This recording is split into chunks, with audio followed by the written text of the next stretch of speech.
واقعہ سلطان صلاح الدین ایوبی قسط نمبر 7 اپنا اسلامک اسٹوڈیو۔ ناظرین، جاسوس علی بن سفیان نے ناجی کی تخریب کاری کی تفصیل بتانی شروع کر دی کہ ناجی نے کس طرح بڑے بڑے عہدیداروں کو ہاتھ میں لیا اور انتظامیہ میں من مانی کرتا رہا، اور کہا جس سوڈانی سپاہ کا وہ سپاہ سالار ہے وہ ہماری بجائے ناجی کی وفادار ہے۔ کیا آپ اس کا کوئی علاج سوچ سکتے ہیں؟ صرف سوچ نہیں سکتا بلکہ علاج شروع بھی کر چکا ہوں۔ مصر سے جو سپاہ بھرتی کیے جا رہے ہیں وہ سوڈانی باڈی گارڈ میں گڈ بٹ کر دوں گا، پھر یہ فوج نہ سوڈانی ہوگی اور نہ مصری۔ ناجی کی یہ طاقت بکھر کر ہماری فوج میں جذب ہو جائے گی۔ ناجی کو میں اس کے اصل ٹھکانے پر لے آؤں گا، سلطان صلاح الدین ایوبی نے کہا، اور میں یہ وثوق سے کہہ سکتا ہوں کہ ناجی نے صلیبیوں کے ساتھ بھی گٹھ جوڑ کر رکھا ہے۔ علی بن سفیان نے کہا، آپ ملت اسلامیہ کو ایک مضبوط مرکز پر لا کر اسلام کو وسعت دینا چاہتے ہیں، مگر ناجی آپ کے خوابوں کو دیوانے کا خواب بنا رہا ہے۔ تم اس سلسلے میں کیا کر رہے ہو؟ سلطان صلاح الدین ایوبی نے کہا، یہ مجھ پر چھوڑ دیں۔ علی نے کہا، میں جو کروں گا وہ آپ کو ساتھ ساتھ بتاتا رہوں گا، آپ مطمئن رہیں۔ میں نے اس کے گرد جاسوسوں کی ایسی دیوار چن دی ہے جس کی آنکھ بھی ہے، کان بھی ہیں، اور یہ دیوار متحرک ہے۔ یوں سمجھ لے کہ میں نے اس کو اپنے جاسوسی کے قلعے میں قید کر لیا ہے۔ سلطان صلاح الدین ایوبی کو علی بن سفیان پر اس قدر بھروسہ تھا کہ اس نے علی سے اس کی درپردہ کارروائی کی تفصیل نہ پوچھی۔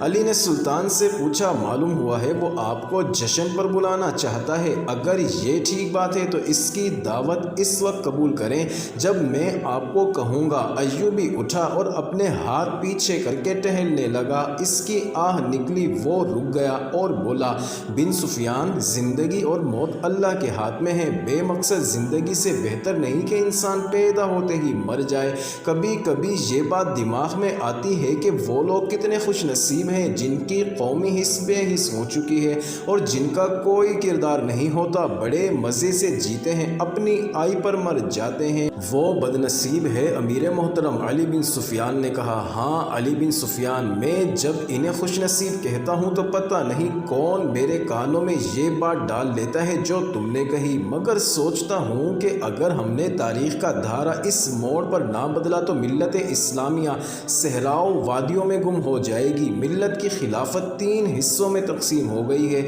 امیر من مانی کر رہے ہیں اور صلیبیوں کا اعلیٰ کار بن رہے ہیں۔ مجھے اس بات کا ڈر بھی ہے کہ اگر مسلمان زندہ بھی رہے تو وہ ہمیشہ صلیبیوں کے غلام اور اعلیٰ کار بنیں گے۔ وہ اس پر خوش ہوں گے کہ وہ زندہ ہیں مگر قوم کی حیثیت سے وہ مردہ ہوں گے۔ ذرا نقشہ دیکھو علی، آدھی صدی میں ہماری سلطنت کا نقشہ کتنا سکڑ کر رہ گیا ہے۔ وہ خاموش ہو گیا اور ٹہلنے لگا اور پھر سر جھٹک کر علی کو دیکھنے لگا۔ جب تباہی اپنے اندر سے اٹھے تو اسے روکنا محال ہوتا ہے۔ اگر ہماری خلافتوں اور عمارتوں کا یہی حال رہا تو صلیبیوں کو ہم پر حملہ کرنے کی ضرورت پیش نہیں آئے گی۔ وہ آگ جس میں ہم اپنا ایمان، اپنا کردار، اپنی قومیت جلا رہے ہیں، اس میں صلیبی آہستہ آہستہ تیل ڈالتے رہیں گے۔ ان کی سازشیں ہمیں آپس میں لڑاتی رہیں گی۔ میں شاید اپنا عزم پورا نہ کر سکوں، میں شاید صلیبیوں سے شکست بھی کھا جاؤں، لیکن میں قوم کے نام ایک وصیت چھوڑنا چاہتا ہوں، وہ یہ ہے کہ کسی غیر مسلم پر کبھی بھروسہ نہیں کرنا۔ ان کے خلاف لڑنا ہے تو لڑ کر مر جانا، کسی غیر مسلم کے ساتھ کوئی سمجھوتا، کوئی معاہدہ نہ کرنا۔ آپ کا لہجہ بتا رہا ہے کہ جیسے آپ اپنے عزم سے مایوس ہو گئے ہیں۔ علی بن سفیان نے کہا، مایوس نہیں، جذباتی۔ علی، میرا ایک حکم متعلقہ شعبے تک پہنچاؤ، بھرتی تیز کر دو اور کوشش کرو کہ فوج کے لیے ایسے آدمی زیادہ سے زیادہ بھرتی کرو جن کو جنگ و جدل کا پہلے سے تجربہ ہو۔ ہمارے پاس اتنی لمبی تربیت کا وقت نہیں۔ بھرتی ہونے والوں کے لیے مسلمان ہونا لازمی قرار دو اور تم اپنے لیے ذہن نشین کر دو کہ ایسے جاسوسوں کا دستہ تیار کرو جو دشمن کے علاقے میں جا کر جاسوسی بھی کریں اور شب خون بھی ماریں۔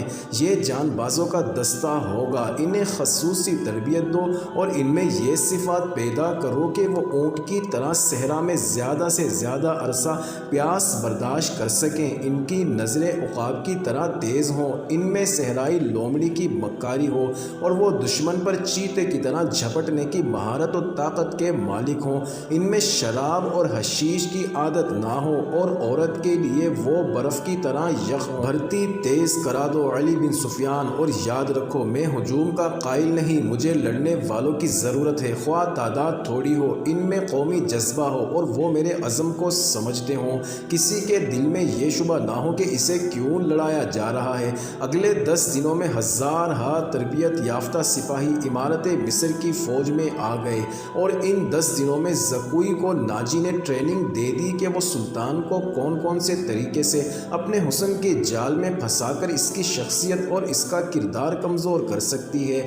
ناجی کے ہمراز دوستوں نے جب زکوئی کو دیکھا تو انہوں نے کہا کہ مصر کے فرعون بھی اس لڑکی کو دیکھ لیتے تو وہ خدائی کے وعدے سے دستبردار ہو جاتے۔ ناجی کا جاسوسی کا اپنا نظام تھا، بہت تیز اور دلیر۔ وہ معلوم کر چکا تھا کہ علی بن سفیان سلطان کا خاص مشیر ہے اور عرب کا مانا ہوا سراغ رساں ہے۔ اس نے علی کے پیچھے اپنے جاسوس چھوڑ دیے تھے اور علی کو قتل کرنے کا منصوبہ بھی تیار کیا تھا۔ زکوئی کو ناجی نے سلطان صلاح الدین ایوبی کو اپنے جال میں پھنسانے کے لیے تیار کیا تھا، لیکن وہ محسوس نہیں کر سکا کہ مراکش کی رہنے والی یہ لڑکی خود اس کے اپنے اعصاب پر سوار ہو گئی ہے۔ وہ صرف شکل و صورت کی ہی دلکش نہیں تھی، اس کی باتوں میں ایسا جادو تھا کہ ناجی اس کو اپنے پاس بٹھا کر باتیں ہی کیا کرتا تھا۔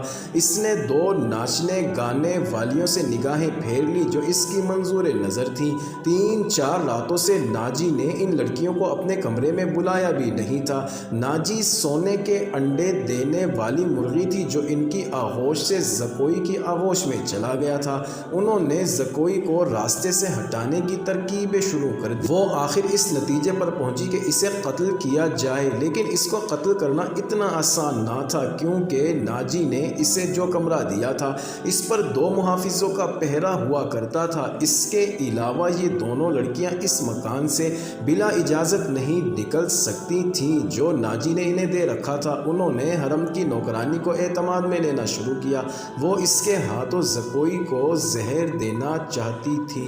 معزز ناظرین، جاری ہے اگلی ویڈیو کس نمبر 8 میں دیکھنا مت بھولیے گا۔